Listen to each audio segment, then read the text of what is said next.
So this reflection, Buddha Dhamma Sangha, I encourage you to memorize this morning chanting, because over the years I found it has very good effects. These chants, and the first one memorizes them, and then sometime in the beginning there was no translation, so just like memorizing nonsense syllables.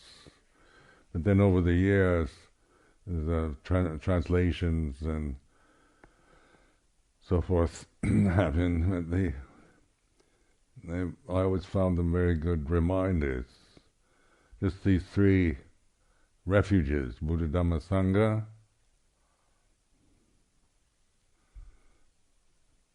the qualities of the Buddha, their enlightened, pure awareness, blessed, all these terms convey this sense of awareness.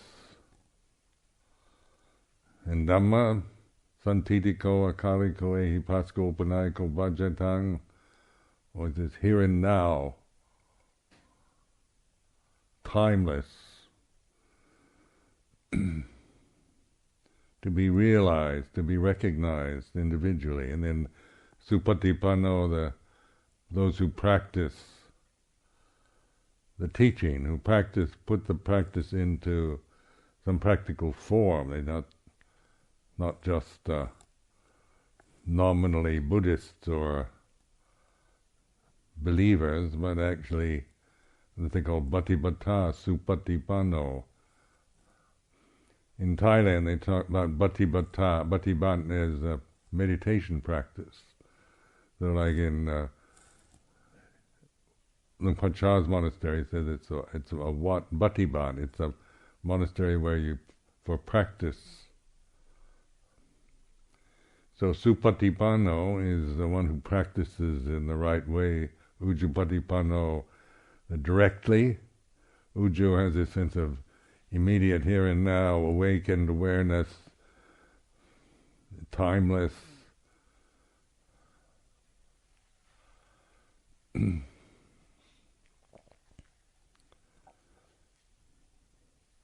So in this very direct approach, this take refuge in Buddha Dhamma Sangha, and don't take refuge in your personality or emotions, your prejudices or biases or assumptions, such as I am an unenlightened person who needs to practice in order to become enlightened in the future, is not Supatipanno, Ujjupatipanno, Yayapatipanno, Samijipatipanno. You're operating from delusion, from personality view, from assumptions, and so this is why I keep reminding you to really know the personality as an object. Don't be the personality, don't believe it, don't grasp it, but know it.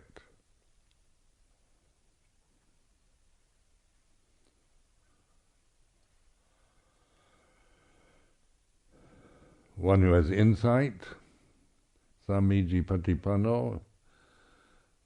Insight is a profound recognition and knowing. It's not done through analysis or logical reason.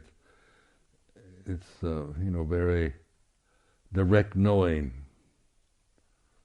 It's not acquired knowledge. It's direct knowledge, and then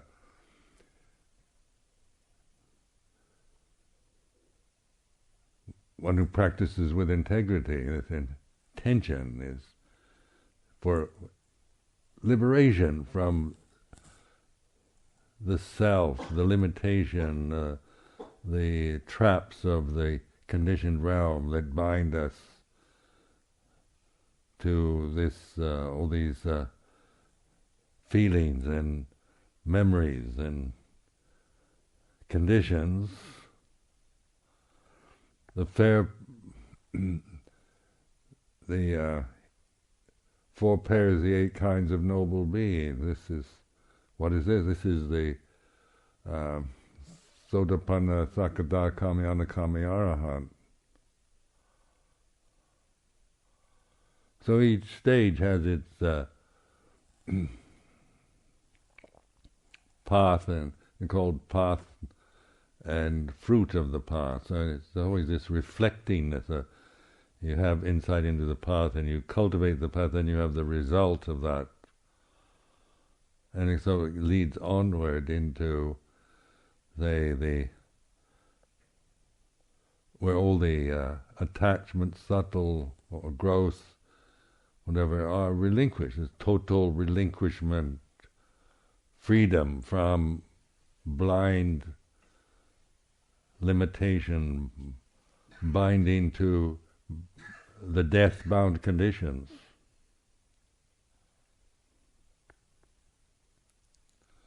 So when you believe you are your body, and you never question that, never reflect on it, then of course you're binding yourself to death. Think of it like that. It's rather grim, isn't it? You're marrying, you're binding yourself, you're aligned with, you're committed to the death-bound condition. Because where are our bodies taking us? They're taking us to the funeral pyre or the grave. So enlightenment is seeing through these illusions. It's not judging or condemning or destroying, but no longer being blindly obsessed, limited to habit formations, views, opinions, physical conditions.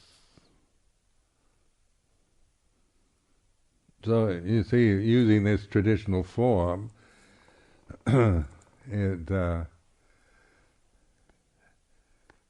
has a way of helping us to be mindful, to remember, and using these concepts of Buddha, Dhamma, Sangha not for personal identity anymore, but for reflection, for remembering. Helps to see the way we do make assumptions from cultural conditioning or personal identities. So then this subject-object relationship, say the ignorant, unawakened individual is personality. You make your personality your subject. And then your experience of life is always interpreted from me and mine's happening to me, I like, I don't like. And so a lot of the modern ideas, modern democracy and human rights, and these are based on this sense of me and mine, a kind of emphasis on my rights, what I think, I'm free, and this, developing the Sakkaya Ditthi, becoming obsessed with oneself as an individual, as a person.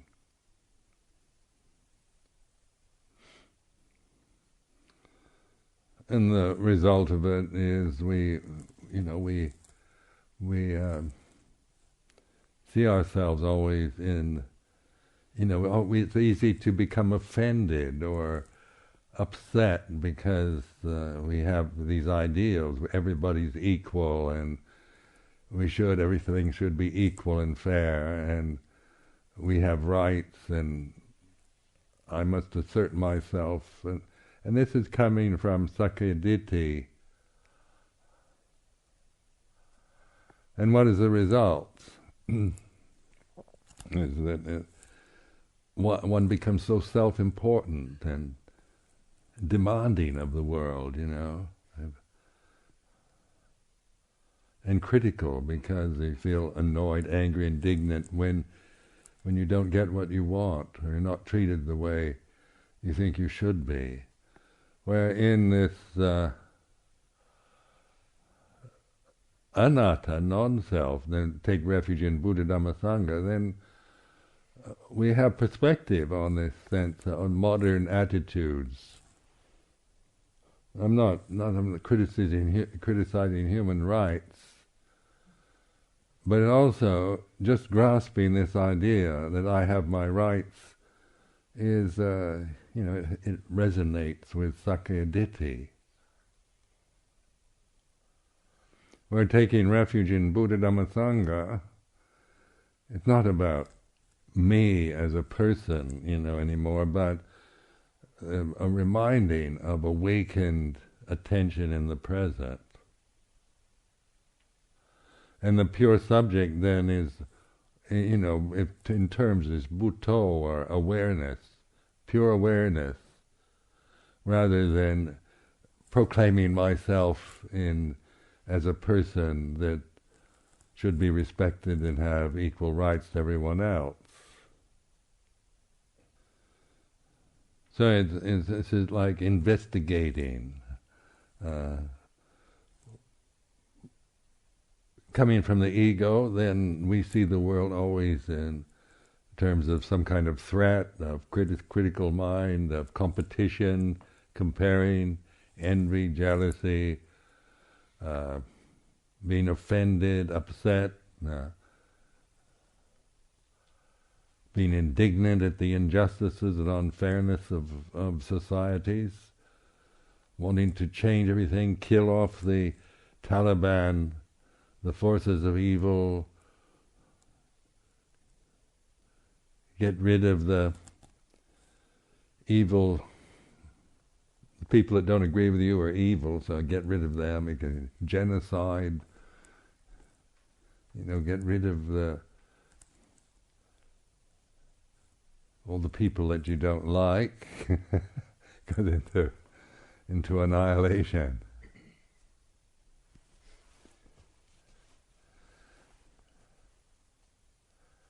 And this all comes out of, ignorance, avijja, of Dhamma, not knowing the way it is, not awakened to Dhamma. Then we operate from ideas, from prejudices, different racial prejudices, cultural prejudices. We operate from the sense of me as a assert myself, I'm an important person, I'm somebody.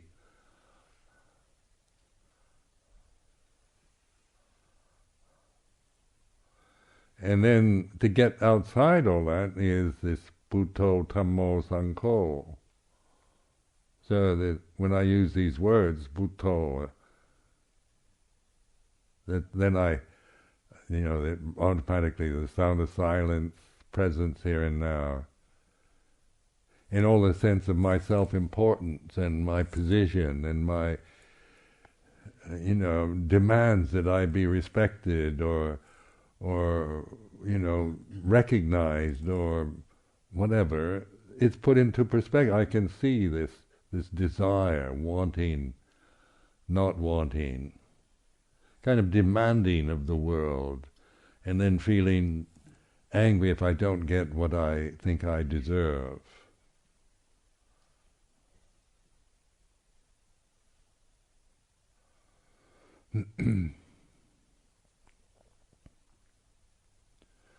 So Buddho is not, can't claim it as, mine, Ajahn Sumedho. It transcends the name Ajahn Sumedho. It's above, that's just a convention. Sumedho is just a convention. And I could make that into a person. You think of me as a personality, you think about Ajahn Sumedho's retreat, and then you have a whole maybe scenario of perceptions, projections about Ajahn Sumedho. But in the reality of that, it is a condition in your mind and in my mind. And that which is aware of the condition, then that's awareness, that's mindfulness, Buddho, knowing Dhamma, the perception of Ajahn Sumedho then is seen as sankhara. It arises, ceases, begins and ends. It is what it is. But it's no longer operating from a position. If I start operating, my modus operandi, my foundation for experiencing life is through the perception of being Ajahn Sumedho.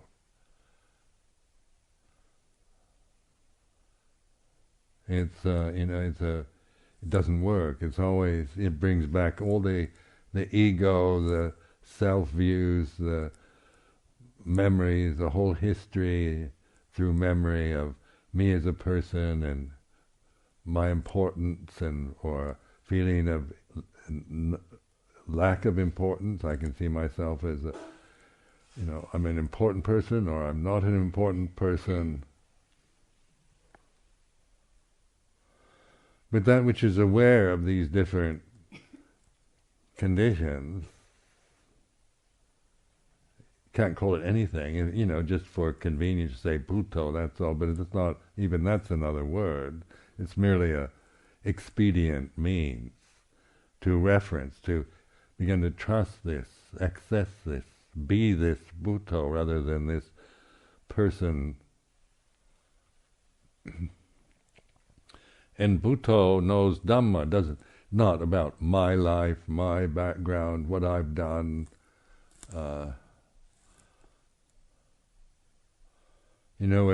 People want to write my biography. My history, my biography, and so forth. And that, I can. Right now, I just don't like to think about myself as being a person with a history. It's kind of, I have to get back into the mode of, I am Ajahn Sumedho and I did this and did that. Where the joy of being comes from not being anything.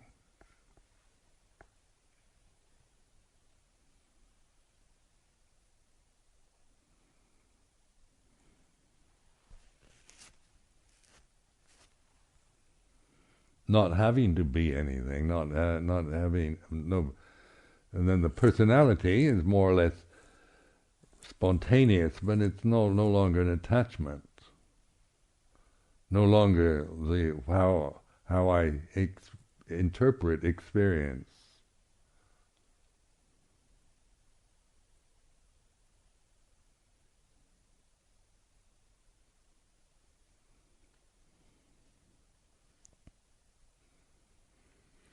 Now, being in this, recognizing this, and then the result of emptiness, of non-attachment, non-desire,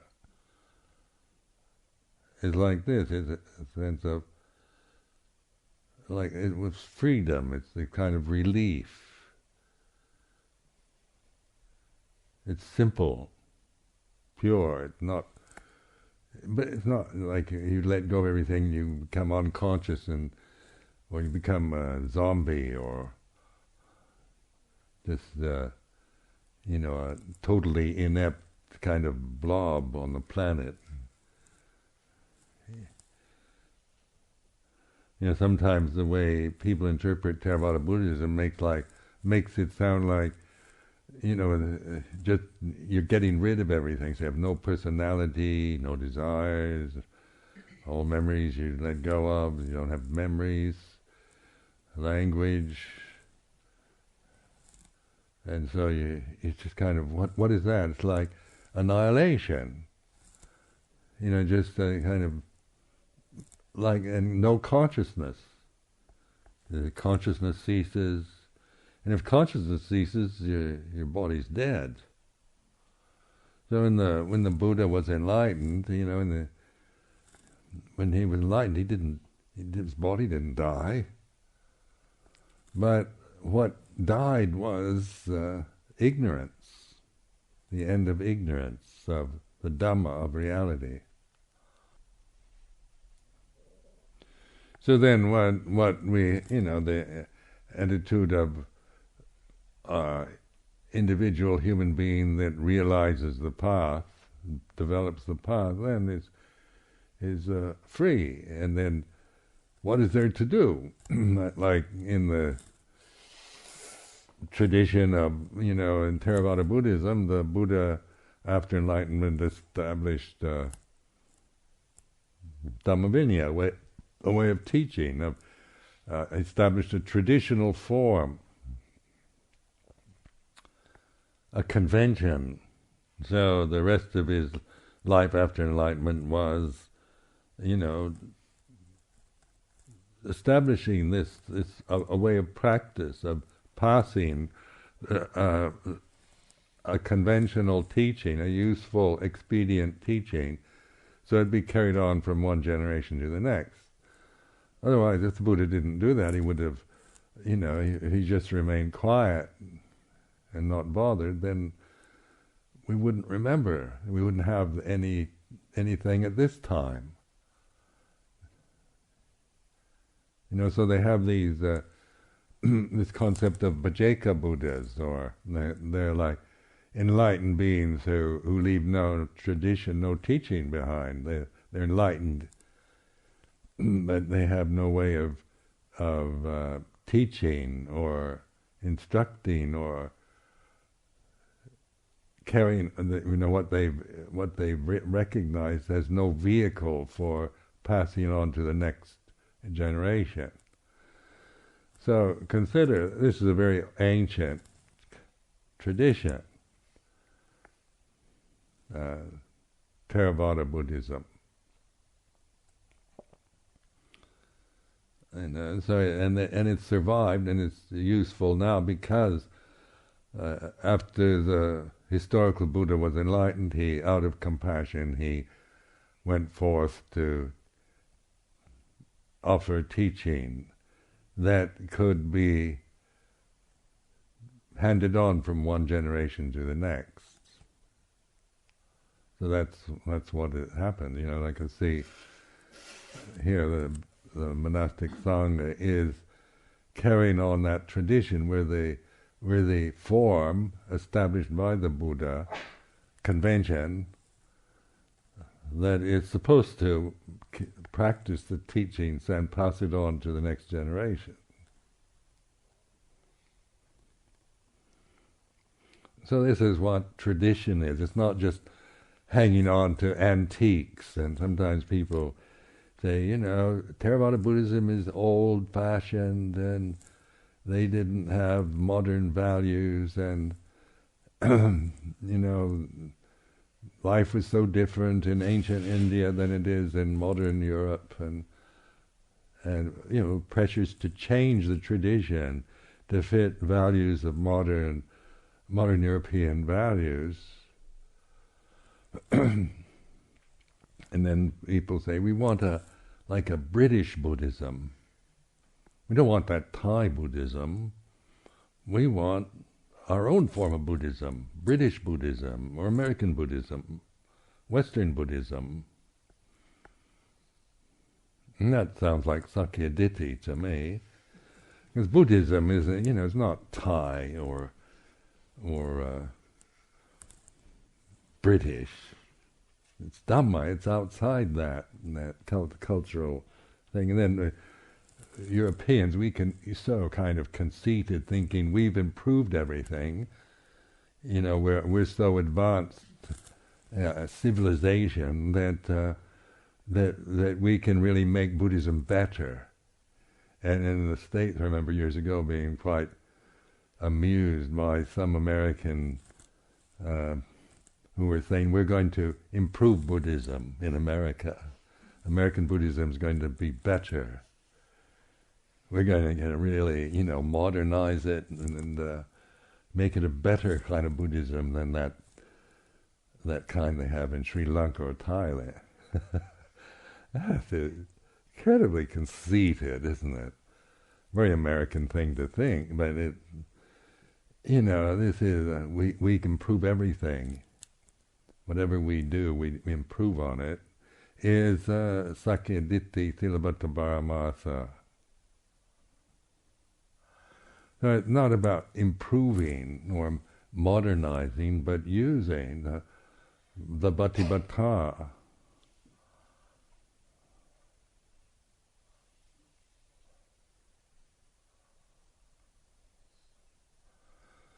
So the convention is one that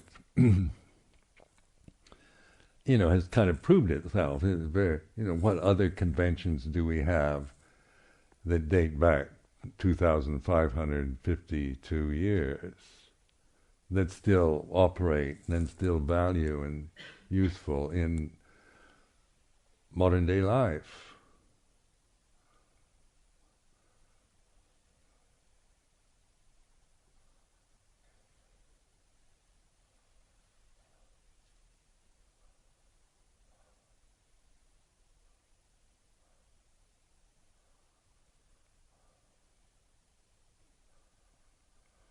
There is an incredible conceit that comes with Western civilization.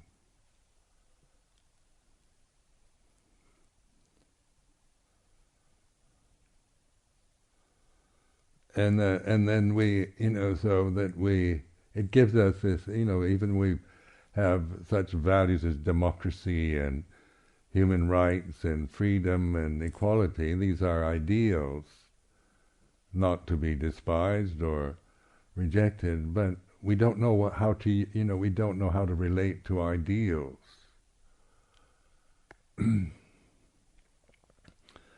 And so we think because we have these very beautiful ideals that we can, and people that don't have these ideals then are, something, they're not as good as we are.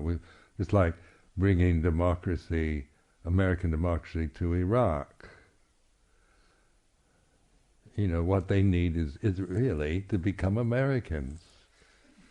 Because our democracy is it's real, the real thing.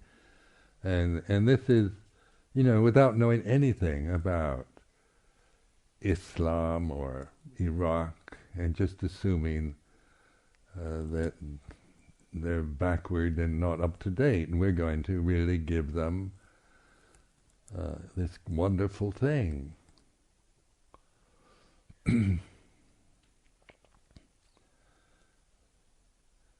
It's the kind of missionary, isn't it? The Christians do that. We're going to save the barbarians and the savages, without understanding the people, and they think they look down on as seen as barbarians.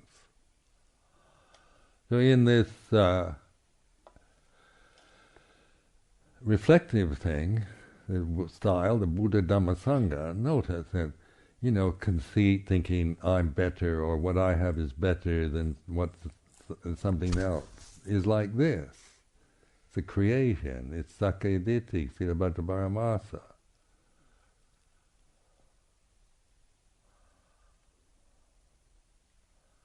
All that kind of, I'm superior, my way is right, or is better than yours. What is that? When you really look at it, listen to it in yourself, then that's, I always see it as Sakyaditi. And then when you see that, you let go, and then you're aware, there's this awareness that isn't Sakyaditi. And it's not being European or Asian or American or male or female or even Buddhist.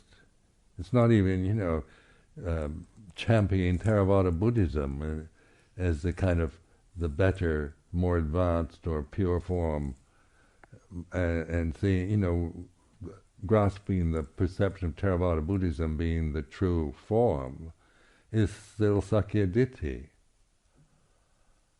So then you see, Theravada Buddhism is a convention for breaking through these fetters, seeing through them, not creating more fetters to grasp and operate from.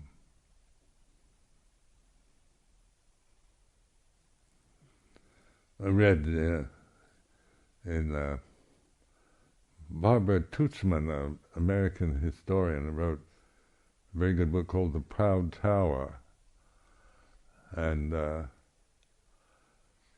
she described, it's about European and American society before the First World War.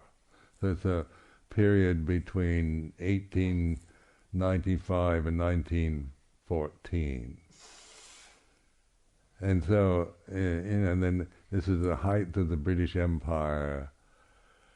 European civilization had this conceit of being so advanced, being the holders of rationality, reason, modern science, psychology, and having the conceit of being advanced civilization.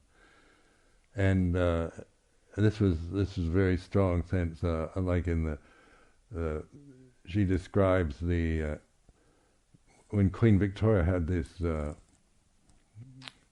kind of what do you call it, celebration of the British Empire in 1895 or so in London, and people came from all over the world, from Maharajas from India, tribal chiefs from Africa, all the colonies, the British colonies, and the kind of aristocrats and royalty from all over these different colonies of the British Empire assembled in this fantastic celebration of the superiority of the British Empire took place. And very grand, kind of, you think this is, kind of magnificent pageant of, and this sense of, being British Empire being one that brings civilization, justice, and all democracy or whatever to the world. And everybody went along with it. It seemed, anyway, according to this. Had this illusory quality. And then Germany was, is so advanced culturally.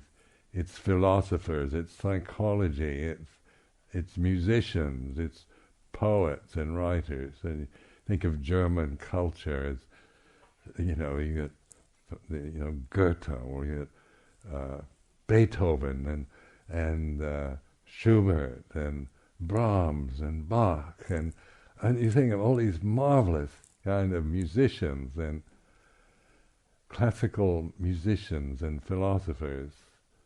And so there's the French had their particular take on being at the kind of apex of being the best and truly civilized, and that there would never be any more wars, because we're so intelligent now and reasonable that we just reason everything out.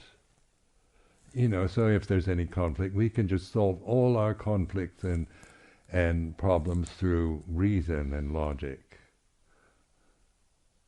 And then 1914, the First World War started over the most ridiculous incident.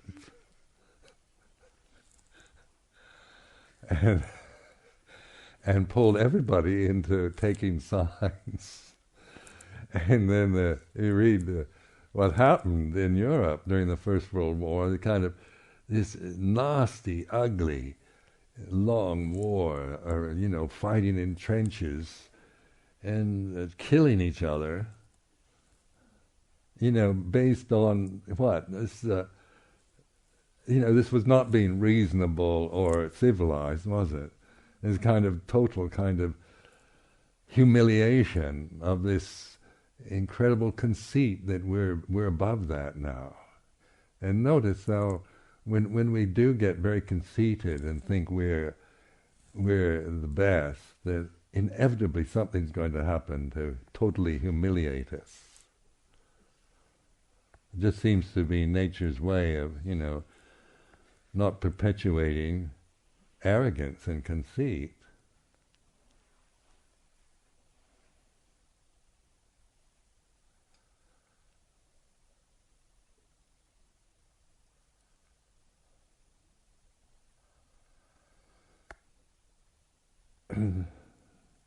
So this Sakaya Ditti, Sthilabhata Dharma, cultural conditioning,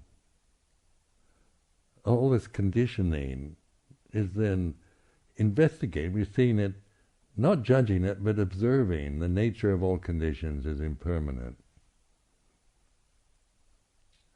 So it's not even the best conditions, or being reasonable and logical and having high ideals and principles, or being just mean and selfish and power hungry and tyrannical. It's not. Those are judgments of good and bad, right and wrong. But this position is noticing that all conditions are impermanent. Anicca dukkha anatta.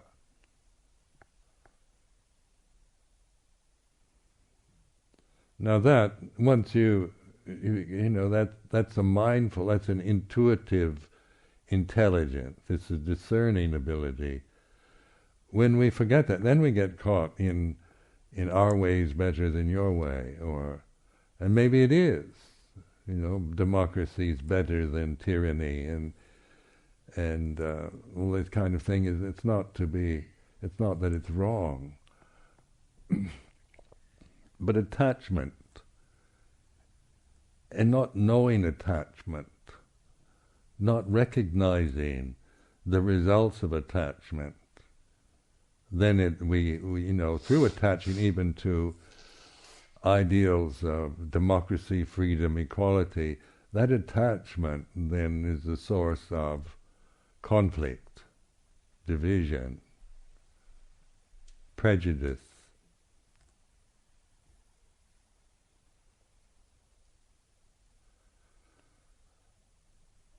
Because it's one's binding oneself to condition without knowing what you're doing.